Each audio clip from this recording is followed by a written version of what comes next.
बिस्मिल्लाहिर्रहमानिर्रहीम, अस्सलाम वालेकुम। Welcome to the lecture of distributed database system. आज जो है हम लोग कॉन्सेप्ट देखेंगे रेप्लिकेशन का और उसके एडवांटेजेस और डिसएडवांटेजेस के बारे में डिस्कस करेंगे। What is replication? Data replication is the process of storing data in more than one site और नोड। इट अगर हम डाटा रेप्लिकेशन की बात करें तो हम जो डाटा स्टोर कर रहे होते हैं वो एक या एक से ज़्यादा साइट के ऊपर जो है वो डाटा को स्टोर किया जाता है। It is useful in improving the availability of data. तो इससे जो है क्या होता है कि आपकी जो डाटा मुख्तलिफ जगह पे पड़ा हुआ होता है उससे डाटा जो है अवेलेबल हो जाता है।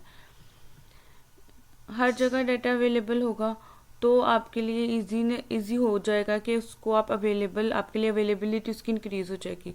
It is simply copying data from a database from one server to another server so that all the users can share the same data without any inconsistency।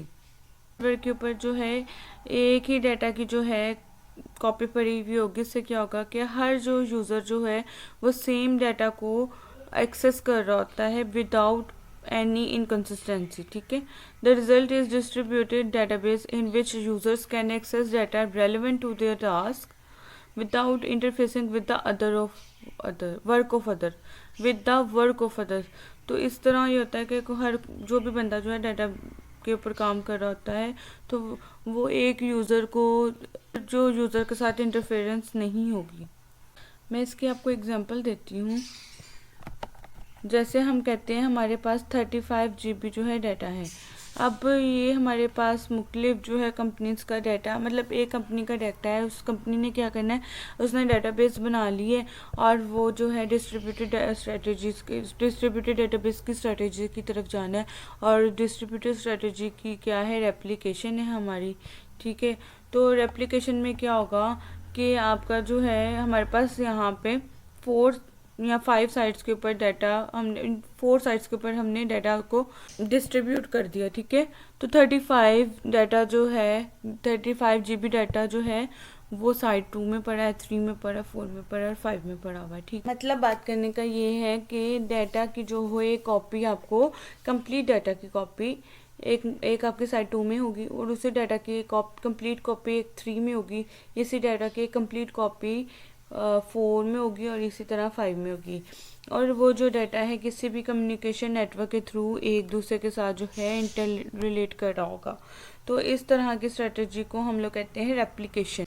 अब काम कैसे हो रहा है, जैसे साइट 2 है वो फुल डाटा के ऊपर जो है उसका एक्सेस है। ठीक है। फुल डाटा के ऊपर जो साइट 3 वाला है उसके पास कंप्लीट जो है डाटा है और इसी तरह 4 के पास और 5 के पास भी सारे डाटा की कमांड है। ठीक है।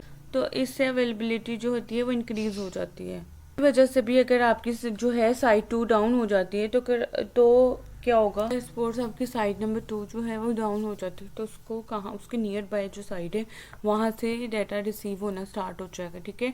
तो ऐसा अगर डाउन होगी तो उसको सबसे उसके नज़दीक तरीन जो होगी उधर से डाटा मिलना स्टार्ट हो जाएगा।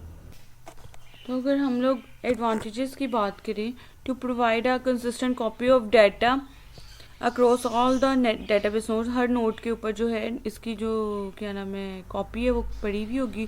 To increase the availability of data, ताकि जो है डाटा की अवेलेबिलिटी इंक्रीज हो जाए। Availability of data is increase through data replication, जो उसकी रिलायबिलिटी है वो भी इंक्रीज हो जाती है।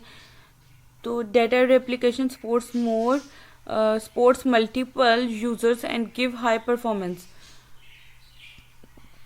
जो डाटा रेप्लिकेशन जो है मल्टीपल यूजर्स को सपोर्ट करते हैं, उसकी परफॉर्मेंस जो है हाई हो जाती है। To remove any data redundancy, the databases are merged and slave databases are updated without outdated और incomplete data।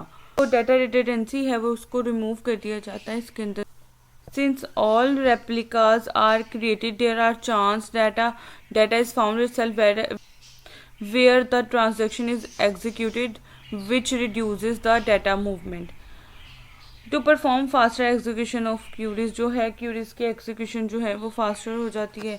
आगे हम अगर disadvantages की बात की जाए, more storage space is needed as storing the replicas of same data of different size consumes more space. जैसे हमारे पास 35 GB डाटा था, अगर हम उसको 4 साइट्स के ऊपर जो है प्लेस करते हैं तो हमें उसकी 140 GB जो है स्पेस की ज़रूरत है। इसकी वजह से क्या होगा, स्पेस को इंक्रीज़ करना पड़ेगा।